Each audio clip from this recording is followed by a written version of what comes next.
I like what he does on the field. Meaningful last night of the regular disastrously bad. It made me stop and go. Power of Russell Westbrook drives in, kicks out the Thabo Cephalosha. Shoot that. Thabo Cephalosha was hesitant. He's hesitant. Doesn't shoot the ball.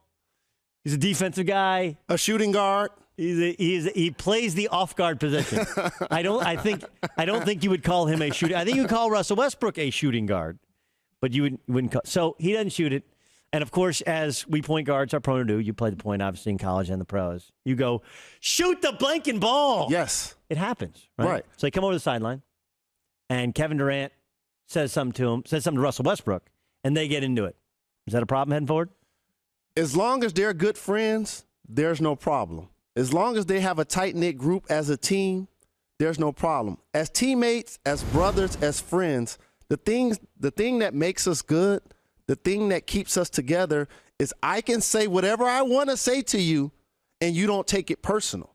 That's the essence of a true team. Losing teams, you can frown at a guy the wrong way, and he's up in arms about it. I don't think this is an issue. Now, if it is going to be an issue, and by no means am I taking one player off a team and putting them on another, but say there was a swap of top 5 point guards in the NBA.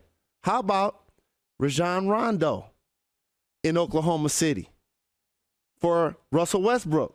I'm just saying, if you're Oklahoma problem City, is, yeah, Thabo Cephalosha and Rondo, like there's two guys in the lane, neither guy can shoot. It's not a great fit. That's my point. People say, as you just mentioned, that Russell Westbrook is no point guard. They need his offense. Yeah. I would say if there's a perfect fit and it's just up the road from Dallas, it's Darren Williams. That would be the one. Of course, you're sending Russell Westbrook. He wants to go west if he goes anywhere because he's from L.A. I'd say this. Like we talked, and you weren't here Monday, we talked a lot about, or Tuesday, we talked a lot about Drew Brees' leadership and what he said after he set the record for single-season passing yards, then that he deflected all the praise. And he's like, look, it's not about me. It's about all these guys. And it's great. It was an embodiment of what leadership's supposed to be about. But so, too, is this. You know, Kevin Durant, sometimes to be a leader, you have to be the bad guy. You know, you have to, and I've always thought that when guys stop talking, that's when you have an issue. Like, it's like in marriage. You know, the issue is not when people are arguing. The difference is when a couple stops having the conversation about what the beef is about. That's when there's a bigger issue. And it's really always a fine line, if I really know you and we have a great relationship, between you checking me and being right and you trying to show me up and embarrass me. Yeah.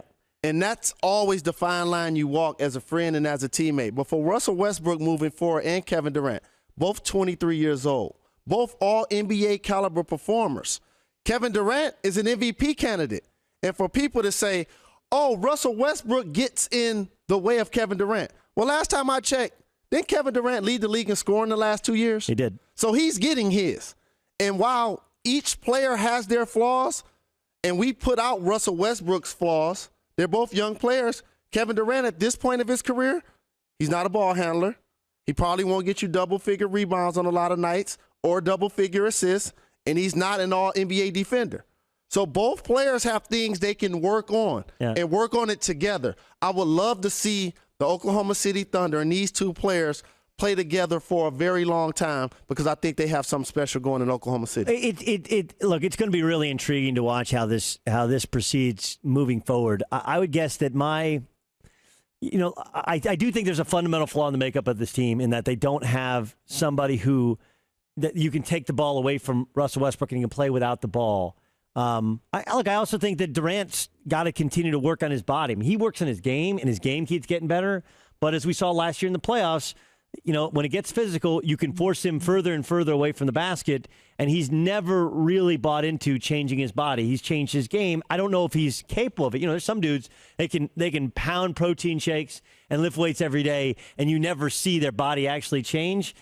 But I do think he has to, that's what you're kind of pointing to, he has to get stronger in order to compete at the elite level. But Kevin Durant is a prolific scorer. Yeah. In the mode of a George Gervin.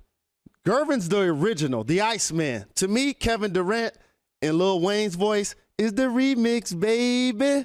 Like, he's today's version. He comes off screens. He's shifty getting to the basket. He slices. He finger rolls. He goes over the top. He's an athlete. He does it in transition.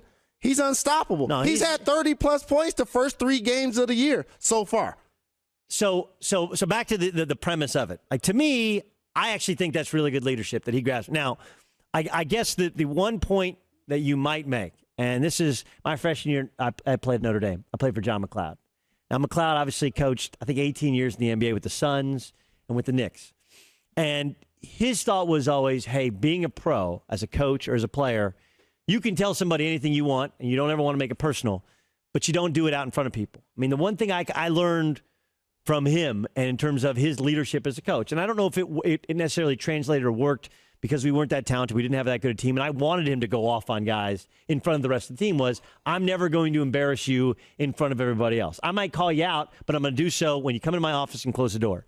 Should Durant have waited until halftime, until after the game, until they're on the team playing, and be like, Russ, my man, you can't go off on Thabo like that. You know he doesn't have any confidence. You got to give him confidence. You can't. Is that the way to handle it? But we don't know the backstory. For all we know, Russell Westbrook is in the gym every day with Thabo, and they're shooting at hundreds. Wait, that's not 500ths of a time. Knowing this backstory is not important, Jalen. We're supposed to make comments based upon what we see, not what actually occurred. And also, leadership. Sarcasm. On a team is like being a parent. Yeah. You got to know when to push and when to pull, and you got to know the temperature of the student. Of the child that you're disciplining, of the teammate that you're disciplining. If I'm Russell Westbrook, I'm the point guard.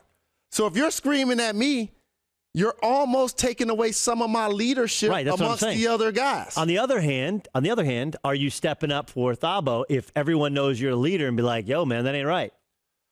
I just know that it all depends on the dynamic of their relationship. If they're very close and the other 13 guys know that they're like brothers, it's no issue. Catch Mike and Mike every weekday from 6 to 10 a.m. Eastern on ESPN Radio and ESPN2.